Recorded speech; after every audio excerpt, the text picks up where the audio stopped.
What would happen if instead of having only real zeros, I had one imaginary zero? The first thing that will happen is, since 2 plus I is a zero, 2 minus I will also be a zero. That way, when I set up my polynomial, I'm going to have 4 zeros instead of 3. So I'm going to have x minus 2, x plus 4, because minus minus turns into positive, x minus 2 plus I, x minus 2 minus I. When I'm multiplying this polynomial, I'm going to start with the two regular numbers, and then I'm going to move on to the two imaginary numbers. For the regular numbers, it's a regular FOIL situation, so I'm going to have the first x squared, 4 times x is 4x, negative 2 times x is negative 2x, and 4 minus 2 is positive 2x.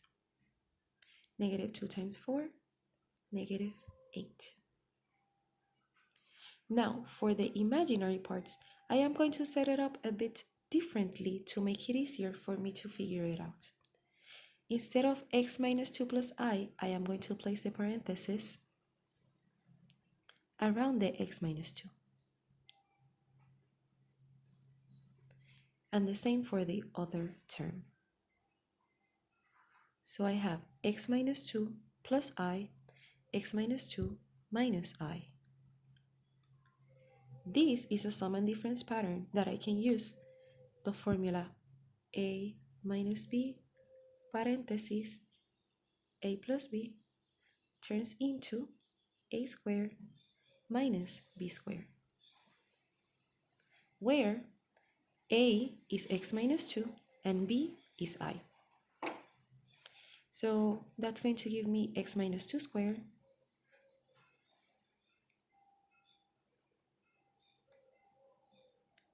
minus I squared. For the first one, we just do the formula x times x squared, 2 times x, 2x times 2, negative 4x, and 2 times 2, 4. Negative I squared is positive 1. So when I combine the like terms, I have x squared minus 4x plus 5. This is the trinomial that I'm going to multiply by x squared plus 2x minus 8. So now I have a parenthesis x squared plus 2x minus 8 times x squared minus 4x plus 5. At this point, it's just a multiplication of trinomials, which we already know how to do. So I'm going to have multiply everyone in the first trinomial by everyone in the second trinomial. So x squared times x squared, x4, x squared times negative 4x, negative 4x cubed, x squared times 5, positive 5x squared. I'm done with the x squared. Moving on to the 2x. 2x times x squared, positive 2x cubed. 2x times negative 4x, negative 8x squared, and 2x times 5, positive 10x. So I'm done with the x squared, I'm done with the 2x, I'm missing the negative 8. Negative 8 times x squared, negative 8x squared.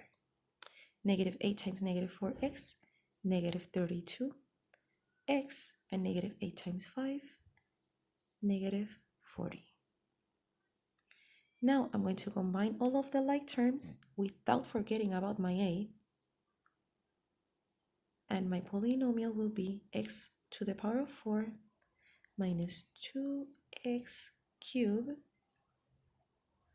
minus 11x squared minus 22x minus 40.